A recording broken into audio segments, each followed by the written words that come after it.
Good morning বন্ধুরা, শুভ রথযাত্রা। অনেক দিন পর আবার আমি ব্লগ শুরু করলাম। আজ রথযাত্রা, আমাদের বাড়িতে আজকে আমার ছেলে মেয়ে রথ চালাবে। এখন সকাল বাজে 9টা, ছেলেকে পড়তে বসিয়ে দিয়েছি। আমি এই সকাল থেকে এখন আমি ব্লগটা শুরু করলাম। কোনো সঙ্গে সময় নষ্ট করিস না, ওঠ না, ভাইয়াকে পড়তে দাও। দেখি মশারিটা খুলে দিই, না পড়ো, কালকে এক্সাম, পড়ো পড়ো, ভাইয়াকে ডিস্টার্ব করবে না, মন দিয়ে পড়ো বাবা, এক্সামটা ভালো দিতে হবে। তুমি আমার সোনা মানিক না, পড়ো। এই কদিন ছেলে মেয়ে দুজনে ভীষণই শরীর খারাপে ভুগলো, দুজনেরই। এই দেখ বাবা, এই বনু মলম নিয়েছে, মলমটা নে হাত থেকে। ছেলে মেয়ের প্রথম জ্বর হলো, তারপর মেয়ের যেই জ্বরটা ঠিক হলো, তারপর ছেলে মানে এক সপ্তাহ যাবৎ স্কুলে যেতে পারলো না। মানে ভীষণ, মানে 103-4-এর ওপর জ্বর উঠে যাচ্ছিল, মানে ভীষণভাবে জ্বরে ভুগলো দুজনেই। ওই জন্য শরীরটাও দুর্বল, যেন সকালে কিছুতেই ঘুম থেকে উঠতে চাইছিল না। আমি জোর করে উঠিয়ে পড়তে বসিয়েছি। এখন একটু পড়িয়ে নিই, তারপর আমি ওদের খাবার তৈরি করব, করে খাওয়াবো, তারপরে আসছি। ফান্ডামেন্টাল রাইটস আর ফান্ডামেন্টাল ডিউটিসটা বার কর, কোথায় আছে? কি বসো, তুমি এখানে বসো মাম, ভাইয়াকে পড়তে দাও।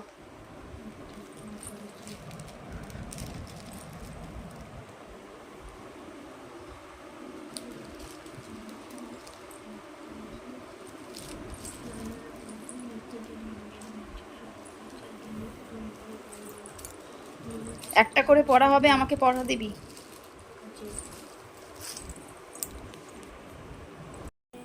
এই যে বন্ধুরা, আমি সারাদিন মানে সমস্ত কাজকর্ম করে আমি মেয়েকে এবার স্নান করে খাওয়াতে বসলাম। মেয়ে খাওয়া নিয়ে ভীষণ বায়না করে, কিছুতেই খেতে চায় না। আর আমি আজকে খুবই ব্যস্ত ছিলাম, বাড়িতে আমার বোনেরা আসবে, তার জন্য রান্নাবান্না করছিলাম, রাত্রে খেয়ে যাবে। ওর জন্য আমি আজকে সেইভাবে কিছু শ্যুট করতে পারিনি। আর তাছাড়া কালকে ছেলের এক্সাম আছে, তার জন্য আমি একটু ব্যস্তই ছিলাম। তার মধ্যে রান্নাবান্না, ঘরের কাজকর্ম, কাচাকুচি করে মেয়েকে স্নান করিয়ে এই খাওয়াতে বসলাম। আর তারপরে আমার ছেলেরা সব রথ সাজানো নিয়ে ব্যস্ত হয়ে পড়েছে। হ্যাঁ, সেখানে মেয়েকে একটু ভুলিয়ে ভালিয়ে আমি খাওয়ানোর চেষ্টা করছি। ভীষণ খাওয়া নিয়ে জ্বালায় বন্ধুরা, কি বলবো। কিছুতেই একটু চিকেন হলে ঠিক আছে, কিন্তু ও শুধু চিকেন খাবে, ভাত একদমই খেতে চায় না। ভাত খাবে না, খালি বলবে আমাকে শুধু চিকেন দাও, আমাকে শুধু চিকেন দাও। আর শুধু চিকেন খেলে কি পেটটা ভরে? হ্যাঁ, সেই নিয়ে মানে খাওয়াতে খাওয়াতে আমার 1 ঘন্টার ওপর টাইম লেগে যায়। তারপরে আমি স্নান করি। তারপর কিছুটা রান্না আমার বাকি ছিল, আজকে করেছি আমি ডিমের কোরমা আর ছোলার ডাল আর লুচি করব রাত্রিবেলায়। হ্যাঁ, ওর জন্য মানে রান্না নিয়েও ব্যস্ত ছিলাম। তাছাড়া ফোনটাও আমার চার্জ ছিল না, ওই কারণে আমি কিছুই শ্যুট করতে পারিনি বন্ধুরা। হ্যাঁ, আমি সমস্ত আমার কাজকর্ম দেখাবো, আপনারা প্লিজ কিছু মনে করবেন না। এই যে মুখে নিয়ে বসে আছে, খাওয়াবে, কিছুতেই খাবে না। তারপরে আমরা বিকেলে সব রথ নিয়ে বেরোবে। এই যে রথ সাজানো চলছে, গোপাল রোহিত মিলে রথটা সাজিয়েছে।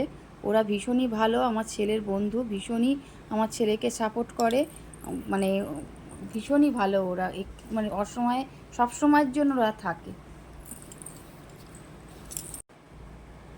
তারপরেও কিছুতেই খাবে না, দেখুন না, মানে খাওয়ানো, মুখে ভাত ঢোকানো মানে বিশাল ব্যাপার।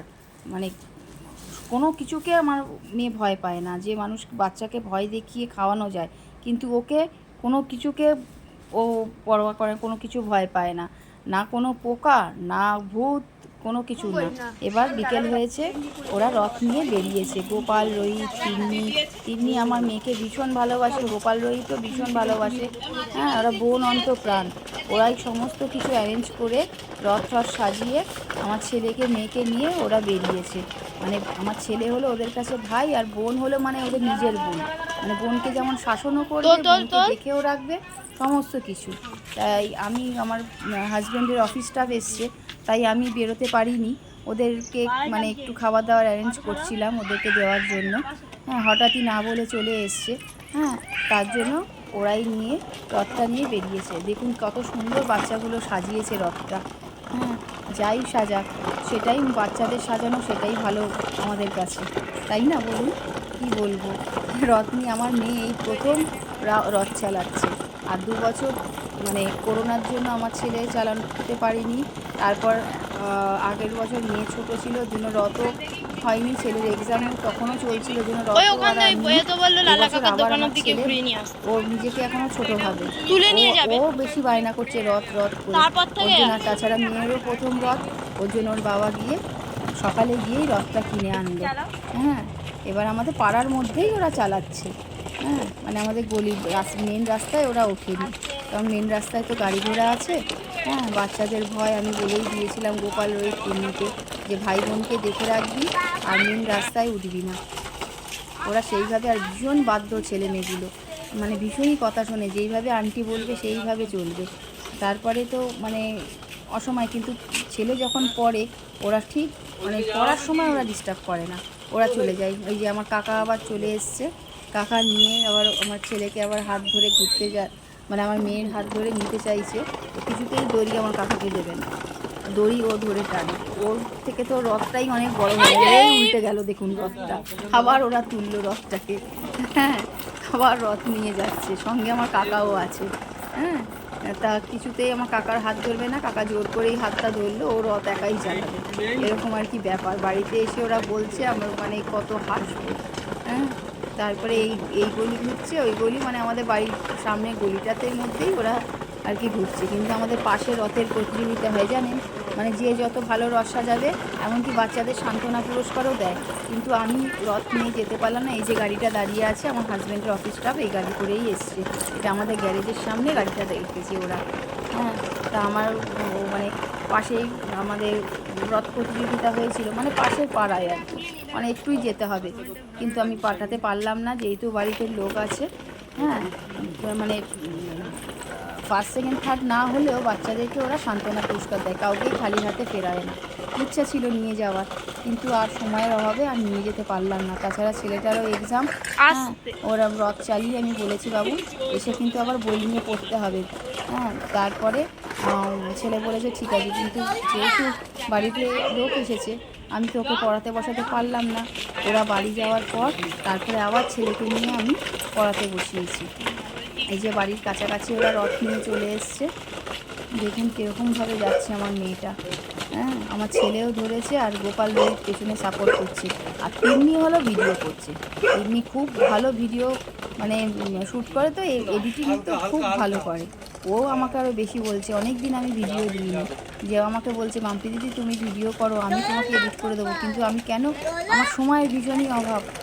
মানে দুটো বাচ্চা সামলে বুঝতেই পারছেন, আমার এডিট করা মানে করে ভিডিও ছাড়া আমার হচ্ছিল না। এই যে তিন্নি আমার মেয়েকে কোলে নিয়ে আছে, ভীষণ ভালো মেয়ে, ও বনু ছাড়াও কিছু চেনে না, জানে না। যেই একটু পড়াশোনা হয়ে যাবে ঠিক বনুর কাছে চলে আসবে, যেদিন স্কুল ছুটি থাকবে সেদিন পুরো সকালবেলায় চলে আসবে, এসে বনুকে সামলাবে, মানে বনুই ওর প্রাণ।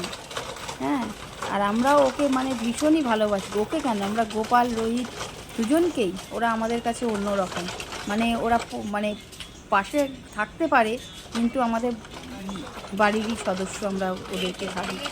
হ্যাঁ, ভীষণই ভালো। যেরকম এটা গোপাল, এই যে এটা গোপাল, গোপাল হলো ওদের থেকে সবার বড় আর কি। গোপাল ক্লাস 8-এ পড়ে, রোহিত পড়ে ক্লাস 7-এ, না বাবু, আর 6-এ পড়ে, আর তিন্নি পড়ে তিন্নিও ক্লাস না, তিন্নি ক্লাস 7-এ পড়ে। হ্যাঁ, আমার ছেলে ওদের থেকে ছোট, ওর জন্য ওকে ভাই বলে। আর আমার মেয়ে তো আর কি বলবো, হ্যাঁ, ওদের কাছে আমার মেয়েই হলো সব। এই যে রথ যাচ্ছে, জগন্নাথ দেব এবার ঘরে ঢুকবে, আবার আমার মেয়ে ঘরে ঢুকবে না, ওর জন্য আবার ওরা আমাদের গলিটার মধ্যে রথটা নিয়ে যাচ্ছে, চালাচ্ছে। এই রথ হলো চালানো, এবার আমার ছেলের পালা, আমার ছেলে এবার এই যে আমাদের জেনি আসছে, কাকা ওই যে দেখছেন দূরে। বন্ধুরা এখন বাজে রাত 11:30। আজকে আমি সেইভাবে শ্যুট করতে পারিনি, কারণ আজকে আমার হাজব্যান্ডের অফিসটা এসেছিলো, একটু ব্যস্ত ছিলাম। তাছাড়া কাল ছেলের এক্সাম আছে, পড়াশোনা নিয়েও ব্যস্ত ছিলাম, ওই জন্য ক্যামেরা আমি সেইভাবে আজকে অন করতে পারিনি। প্লিজ বন্ধুরা আমার এই আমি যেভাবেই ভিডিও করি আপনারা প্লিজ একটু দেখবেন, আর খারাপ লাগলেও আমাকে ক্ষমা করে দেবেন। আমি কথা দিচ্ছি কাল থেকে ভালোভাবে আমি ব্লগ শ্যুট করব। আর আমার ভিডিওটা যদি একটুও ভালো লেগে থাকে তাহলে প্লিজ আমার চ্যানেলটিকে সাবস্ক্রাইব করবেন। আমার মেয়ের ভীষণ ঘুম পেয়ে গেছে, ওই জন্য আমি এখন মেয়েটাকে ঘুম পাড়িয়ে ছেলেকে শুতে বলছি। আর কালকে সকাল সকাল ভোরবেলা স্কুলের জন্য উঠতে হবে, ছেলের 7:30টার বাস আছে, ওর জন্য আর আমি দেরি করছি না। ঠিক আছে, টাটা।